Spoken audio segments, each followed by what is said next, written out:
I'm Bruce Shapiro. I direct the Dart Center for Journalism and Trauma, and I want to welcome all of you to the Early Childhood Reporting Institute covering trauma, resilience, and the developing brain. There are a couple of folks whose flights have been delayed who will be wandering in, but we want to stay on schedule, so I'm going to kind of frame our weekend together and say a few things to get the afternoon going. We are, in this room, news professionals, nearly 30, from 17 countries. We are from diverse outlets and beats, ranging from education to politics, war to public health, refugees to gun crime. Look forward to hearing from all of you about your work. This Reporting Institute is the inaugural event in a 3-year series of workshops and fellowships, which the Dart Center will be presenting not only here in New York, but around the world. These workshops are designed not just to educate journalists about early childhood development, about the science and issues connected to that, but to help us as a profession, as journalists, as news professionals, think of innovative ways of keeping the first years of childhood at the top of the news agenda. First, I want to do a little bit of housekeeping, beginning by introducing Team Dart, the folks who are bringing you here. As I said, I'm Bruce Shapiro. I'm the executive director of the Dart Center. I'm an investigative reporter, politics reporter, human rights reporter by training and background, but for the last little while I've been directing the Dart Center, which focuses on reporting about violence and conflict and tragedy and their impact, and about human resilience. The rest of the Dart Center staff you've already met, many of you. Kate Black, who is the Dart Center's associate director, who you were in touch with about the logistics. Assistant Director Kelly Boyce. Are you here, Kelly? Somewhere? She's downstairs. She was the person who greeted you. Ariel Richen in the back, who is our social media and website editor, who will be, among other things, gathering ideas through the weekend for tip sheets and other online resources coming out of this. Alana Newman, who is the Dart Center's research director, professor of psychology at the University of Tulsa.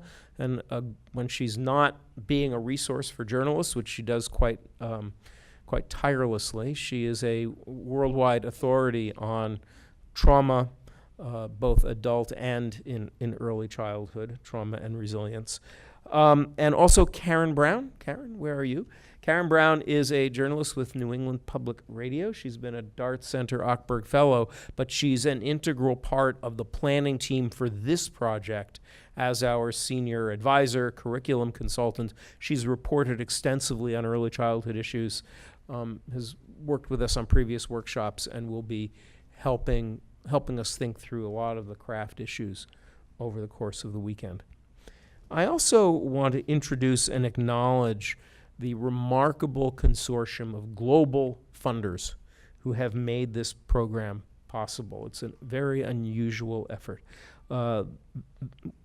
Folks who brought us here, the Bernard van Leer Foundation from the Netherlands, Esther Go and Patron Watanatanda. Are you here? Yes, there's Patron and Esther. And my apologies, being a terrible American at foreign languages for anyone, including any of you who are journalists whose names I get wrong over the course of the weekend. Alex Genser from Jacobs Foundation. There you are. The Jacobs Foundation in Switzerland and Bernard van Leer have been cornerstones of the Dart Center's engagement with this issue. Jane West from the Two Lilies Foundation. Jane, where are you? There you are. You will be hearing a little bit from Jane. She's in the U.S., based in Colorado. And Irene from the Maria Cecilia Soto Vigidal Foundation. Where are you? Where are you, Irene? Manuela. Sorry, had the wrong person. Manuela, had you in my notes wrong. I apologize. More than funders, These folks are more than funders. These are foundations that specialize in early childhood. They have made an enormous investment in their own societies and around the world, and they have taken the enormous risk of supporting a room full of journalists whose outputs and deliverables they definitely can't control in exploring these issues together. They have been not only funders, but partners and allies and advisors, and we are grateful to them.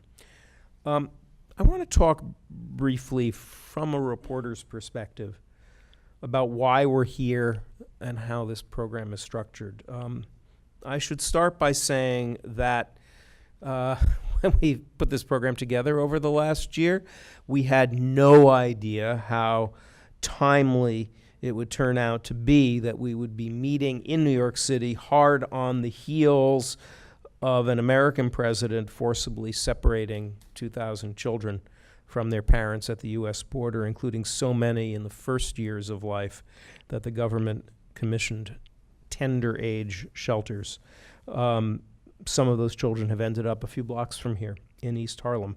That's only the current American version of a global story, which all of you as reporters and editors are responsible for pieces of. The story of the youngest and most vulnerable children enduring war, displacement, community violence, family violence, extreme poverty.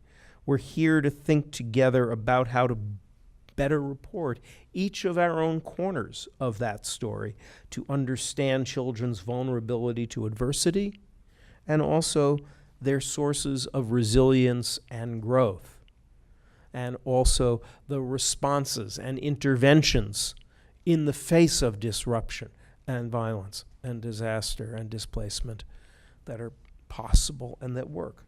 We are here because of a paradox. On the one hand, science has in recent years made massive strides, which we will hear about, in understanding development in the first years of life, the impact of trauma on the developing brain, what makes the youngest kids thrive, from the complexities of neuroscience and epigenetics to early childhood education, to family life and social policy in the sweeping sense of it. Never in history have human beings understood so much about what makes children vulnerable and what makes them thrive. And we'll hear about that new understanding from some of the best experts in the world. But at the same time, so many of our nations and political leaders and communities, the folks we are responsible for reporting on as journalists, have headed in the opposite direction, driving massive economic inequality, displacing millions through war and violence, disinvesting in education or social programs. That's why we're here. As reporters, we can't solve those problems, let alone the big global problem that they represent together, but we can, one story at a time, one beat at a time, bring the facts about early childhood trauma and resilience into our work. We can inform the public about the multi-generational costs of ignoring the impact of abuse, neglect, and deprivation in early childhood, and we can illuminate in concrete and immediate terms what works, the enormous social dividend of investing in those first years of life, not just with dollars, but with specific policies. We not only can share that knowledge through the news that we write, through our stories, but we can also use that knowledge to drive our news agenda, to define the public debate, to hold officials accountable. We can become early childhood development, ECD-informed journalists. That's why we're here. What we've put together for you is a multifaceted program. On the one hand, we will hear from a wide range of scientists, educators, and policy experts, beginning in a little while with our keynote from Nadine Burke-Harris. We'll walk through neuroscience and public health effective interventions and social policy. But that's only part of the program. We are also here to talk colleague to colleague, journalist to journalist, about how to turn this knowledge into craft, into the specifics of news coverage, into interviews, into features, into investigative reporting. Together, we'll identify the craft challenges of reporting on early childhood issues and learn from one another's reporting innovations, the challenges that each of you has faced, how you've overcome them. We're creating not only a network of ECD-informed reporters, but a network of early childhood development aware journalists to drive innovation and to support one another going forward from this workshop with ideas, with one another as resources, as a community of journalists concerned with the same issues, regardless of your country, regardless of your beat. I have some other housekeeping to get through. First of all, as I said, there is some light construction going on this floor. Buildings are being replaced at the other end of the floor. I do expect it will minimize disruption, but if you do hear noise from time to time, I apologize. The restrooms, as I said before we officially began, women's room on this floor, men's room 2 floors down in the basement. Hashtag. We have set up a Twitter hashtag for this meeting. It is hashtag DartECD. Ariel has already got that going, and you're welcome to post throughout the workshop. I'll talk about on-the-record, off-the-record stuff in a minute. We also have set up a closed private Facebook group. You have received or will already be receiving an email invitation to join this Facebook group. This is your space. This will be a place for you to post stories, resources, ideas, questions, and queries, not only during this workshop, but actually even more important, going forward.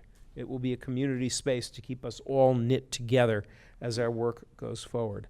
A couple of other things I want to mention. First of all, I said at the beginning that Alana Newman is a resource for everyone, and you should feel free to go talk to her. She has spent a lot of time bridging the gap between scientists and journalists. She knows how we work, what our needs are.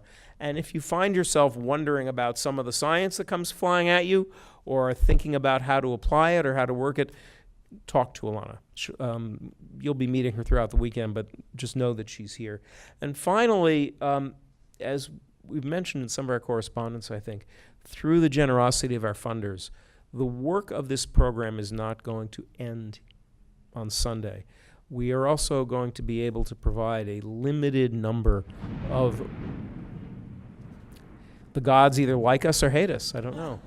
A limited number of reporting fellowships for projects that need a little bit of resources, a little bit of financial resources on the themes of this program going forward. I'll talk more about the specifics of that as the weekend goes on, and particularly on Sunday afternoon, but that's something to keep in the back of your mind. We really want you to be thinking about the work you're going to do when you go home from this program.